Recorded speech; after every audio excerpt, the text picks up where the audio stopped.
Well, here we are, another new year, and you're again going to try to lose that weight you've been needing to lose for a long time. Well, here's what you need. You need Calitrin to help, because Calitrin is not a drug. No, not at all. It is natural and effective. It's scientifically proven to help you lose weight and get better sleep. When you buy 3 months supply of Calitrin, you will get 3 months free right now, and consistency is the key with Calitrin. So order it today at acetj.com/weight loss. It's Calitrin. Winter is here, which means you're just going to stay inside and not do anything fun and exciting, right? No, that is wrong, because this year you're going to go to acetj.com/Gaston and see all of the incredible things that you can do right now in Gaston County. Everything is laid out for you, from things to do, to restaurants, to bars, to shopping, to unique weekend activities. And we'll get you ready for the spring and the summer with a list of all their great festivals. Find all of this and much more at acetj.com/Gaston. Everybody wants to be real. Let's be real. Let's bare our souls. Well, how many people are actually real? Well, today we're going to get really real. I'm going to get really real with you. More real than you might want to be. This might get uncomfortable for you. It should be uncomfortable for me, but today I really need it. Because let's face it, we know what we need to do to make our lives better. The question is, how long do we wait before we do what's best? Hopefully we'll answer that today. Let's go. Whatever you're going through, you will get through it because you're here. And that means you are not alone. This is The Meaningful Meeting. Now your host, Ace Cannon. Quick reminder, we still want to change your life with the Ace and TJ Show by giving you $10,000. One person is going to win $10,000 from our charity, Peyton's Promise. It's called the first quarter of the rest of your life. So before we get started today, let me remind you, you have until February 15th at 10 a.m. Eastern to get those entries in for the first quarter of the rest of your life. All you do is go to acetj.com/first. That's acetj.com/first. Or click the first quarter of the rest of your life link pinned at the top of all of our social media. And there, all you got to do is tell us your name and your phone number and where you live. And in 100 words or less, you tell us why and how $10,000 would change your life and the lives of others around you. That's it. Very simple. 100 words could win you $10,000. Well, theoretically, less than 100 words could win you $10,000. The goal being to change your life forever. Okay, so you have until February 15th, 10 a.m. to get your entry in for the first quarter of the rest of your life from our charity, Peyton's Promise. So my name is Ace. If you're new to the Meaningful Meeting, you've never been here before, I have a theory that no matter what you're going through, one, you need to know that other people are going through it as well. Two, there are some similarities. So we're all going through something. We're dealing with something, whether it's divorce, whether it is drugs and alcohol, whether it's job related, whether it's relationship related, whether it's grief. We're all going through a lot of different things. And the goal here is just to provide some ideas. I'm not going to say I'm providing you great ideas, but I'm giving you some ideas, some thoughts, some guidance, and maybe along the way, it triggers a little something for you that's a little bit helpful, because I think the idea that helping you is what helps me. And I look to you as much as you look to me, because I want to hear from you. So as you go through and listen, as you go through and watch, whether you're on YouTube or listening to it as a podcast, please respond, ask any questions you have, fire away, and that will help spawn more ideas as we share and kind of help each other. But let's face it, we know, for the most part, what we need to do to live better lives. We're aware. It doesn't take a rocket scientist to know what we need to do. Now, I will use me as an example today, and I'm going to be very, very real with you and really expose something to you that theoretically is not supposed to be exposed to anyone else but me and my thoughts and the good Lord. So we know what needs to be done. The question is, how long do we wait before we do what's best for us? So what needs to be done? Using me as an example. Number one, I know there are things that would make my life better, that would make me healthier, that would make me feel better, probably lift my spirits and give me the opportunity to improve my life. Number one, obviously, exercise. I need that in my life. And then I'm pretty good with that. I'm good with that. I've found that I need that time every day. It's very beneficial. Another one that I've mentioned before, it's important that I do not drink a lot. Now, I'm failing miserably at that. Miserably. I can name you a lot of things that have happened in my life, in my relationship and other relationships, where drinking has caused me a problem, caused me to do stupid things or say things or just be a bad person. And I'm disgusted with myself over those things. Now, one of my shortcomings in life is I don't forgive myself of anything. I carry a tremendous amount of guilt with me at all times. At all times. And I know I've spoken to other people and they've said, hey, you shouldn't feel guilty about this or that, or you've got to let that go. And I'm not capable of doing that. Never really have been. But it's a lot easier for me when I don't drink. Now, the flip side of that is I drink so much because it really kind of numbs me. It causes me to not think about these things that weigh heavily on my mind 24 hours a day, 7 days a week. But it doesn't solve the problem. It doesn't help me solve the problem. It doesn't help me be better. It just delays the process. And I'm smart enough to know that, but I'm not strong enough to take that action, or I haven't been recently. And I'm not saying I get hammered drunk every night. I'm not drinking like a bottle of vodka a day or anything like that. But I might have a couple, 3 glasses of wine a day. I might on the weekends have a couple of beers at lunch and go home and maybe have a drink. And then when we have dinner, I'll have half a bottle of wine. You know what happens over the course of time? That's a lot of drinks. That's a lot of drinks in a day. And I should be even more attuned to this because of the alcoholic history in my family on my father's side. My dad was an alcoholic. He fought it forever. My grandfather, his father, was an alcoholic. There were others who were alcoholics in that family. And I should even be more attuned to that, more aware of what I'm doing to myself and those around me. Yet I'm not. Why? Because it just makes me not think. The problem is, it doesn't allow me to come up with solutions. See, not thinking, not feeling prevents me from coming up with a solution. It just makes it okay for the moment. Well, 2 things happen. 1, the problem, whatever's ailing me, so to speak, whatever I'm trying to numb myself from, still exists when I'm not numb. And 2, there's a very good chance that between the numbing process and the time that I get back to trying to deal with the situation, that I've done something else that's either dumb or stupid to compound my situation. Or, best case scenario in this, I didn't get a great night's sleep because I had a few drinks. And that's not helping anybody. So, I'm 0 for 3 in that scenario. And yet, I have not taken the proper action that I should have. I don't understand what that is in my brain that prevents me from doing that, but it scares me. It worries me. So I'm working on that now. All right? I would be willing to bet those are 2 things that probably would be very helpful for you as well. Maybe it's not a drink. Maybe it's drugs. Maybe it's smoking too much weed. I don't know. Taking a pill. Who knows? I don't know what it is. But we've probably all got something like that. Number 3, for me, things I know I could be doing to make my life better, I just don't. And it's reading. I like to read. Sometimes I have a hard time reading. I have a hard time focusing on reading. But I brought some examples. I need to read this book every day. Can you see this okay? I need to read this book every day. It's called The Uncommon Life by Tony Dungy.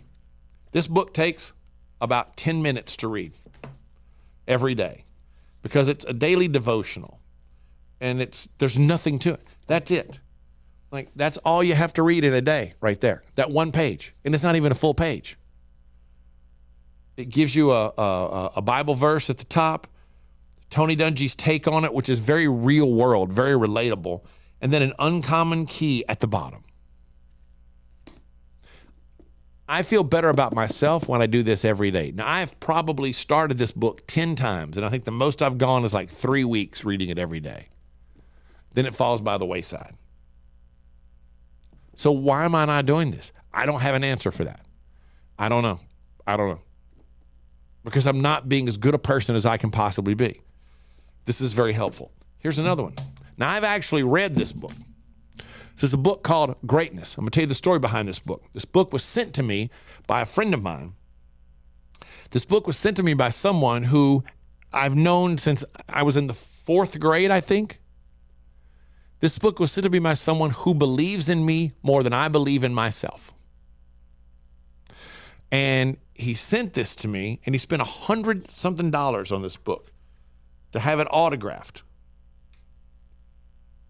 And in the signature page, it says, to David, quote, because I see greatness in you, from Alan. And it has the author sign at the bottom of the page, author's signature at the bottom of the page. It's not a long book, 112, 120 pages, something like that. But you got to read, and you've got to think, you've got to take time, you've got to put in effort for this. And I've actually read all of this book once. And then I did nothing with the information. I really didn't. Because I was kind of unsure of myself in this scenario. It's a great book. There were some great ideas in there. But I didn't take action. This is the quintessential example. This is your personal invitation to greatness, to discover the true extent of your talent, to reclaim your dreams and extend them, to leave a legacy as a game changer, a world changer. And I read it. And then there are steps you're supposed to take, and I never got back to doing them. He believes in me more than I believe in me. And it's a great book. And then I feel guilty that I failed not only myself, but I failed my friend who believes in me, and I failed the people I work with, and I failed those around me, and I failed my children because I didn't take the action steps that are necessary to really put this into effect. You know what I do then? I have a drink. So that's a bad scenario all the way around. So, my health, not drinking, reading, those 3 things are good. And here's one more. And this may be, in a way, the key to all of this for me in some way. And it's writing.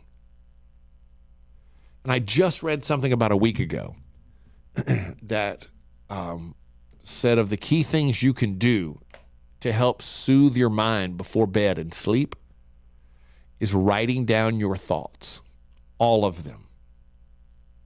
Well, that's what this is supposed to be. I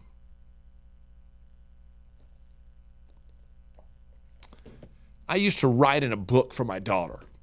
And all of you are probably members of the Ace and TJ Radio family, and you've heard this story before, but just in case someone hasn't. I used to have a journal for my daughter. And I finished one, I had started on a second one. I wasn't good at keeping up with it. Sometimes there'd be a gap of a year that I hadn't written to her in that book. Like most things, you do like that, you start strong. But I had written to her about her 21st birthday, which was 3 weeks before she died. I think that was the last thing that I had written in her journal. And after she died, a therapist recommended to me, my wife even recommended to me, say, why don't you just still write to her every now and then? And I tried that, and it felt weird and, uncomfortable. So then a therapist said, he suggested try writing because you're not sleeping and, you need to kind of clear your head a little bit. And so I did. So in the interest of being totally honest and real with you, I got this book and I wrote in it on January 16th of 23. And even the first line says, everyone says I should do this, so here I am. January 16th, January 27th, March 7th, and May 8th. That's the last time I wrote in this book. May 8th of last year was the last time that I sat down and wrote. And as I said when we started this, I know it would make me feel better. I know it would.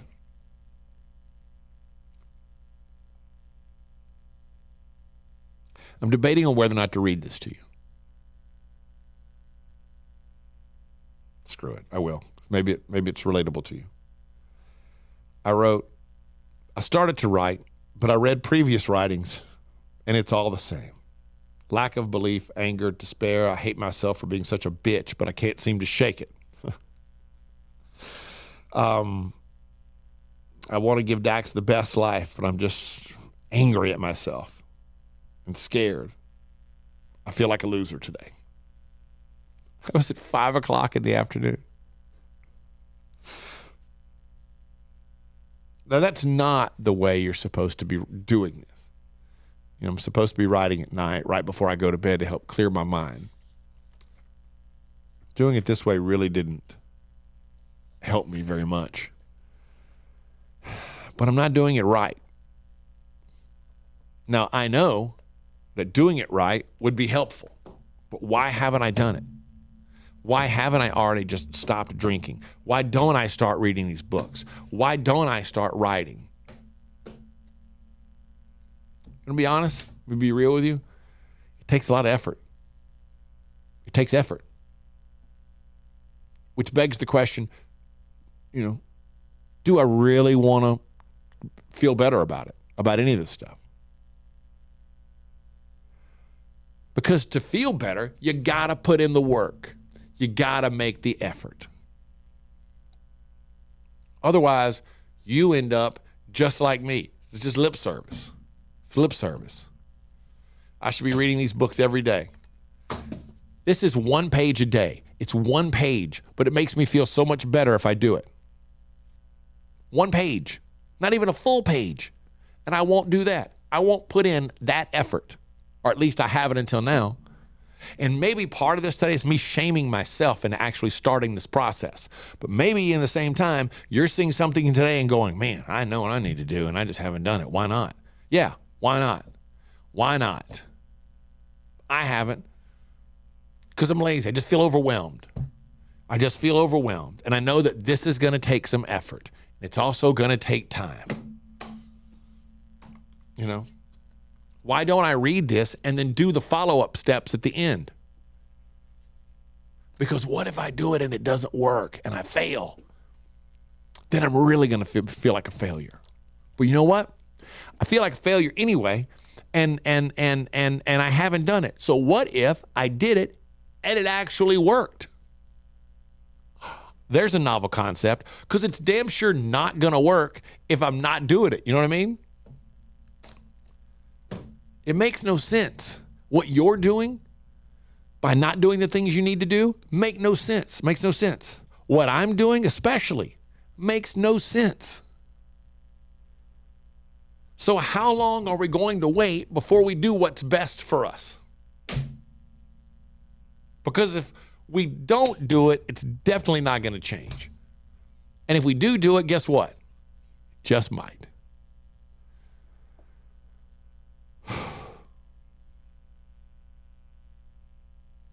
It's worth a shot, right? It's worth a shot. I challenge you today, pick 3 things. 3 things that you know you need to be doing to make your life better. Whether it's to make you feel better physically, to clear your mind, to help you with work or your family. 3 things.